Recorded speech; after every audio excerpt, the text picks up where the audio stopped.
If you modded your Dreamcast by adding the LED light and it's not switching on, then this is the video for you.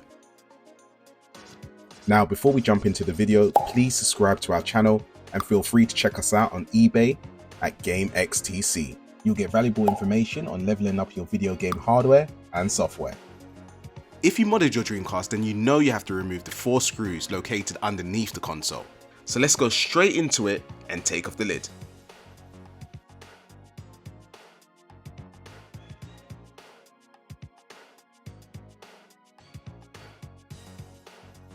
To resolve this issue, the only thing we need to remove is the controller board.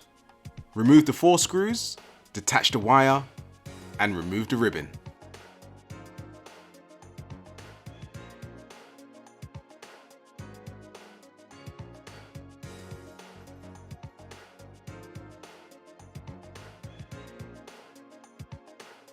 On inspection, you can see that this controller port has been badly burnt, and most likely the PCB trace has been damaged, which would explain why it's not working. But for a quick win, I'm going to show you a workaround if you don't feel comfortable repairing the trace or the solder joints. Hey, and let's face it, we don't really want to buy a replacement controller board if we can avoid it. But I stress and I emphasize, I do like to do things properly and in the right way. So although this is a workaround, it's not really the right thing to do, but it will get you up and running.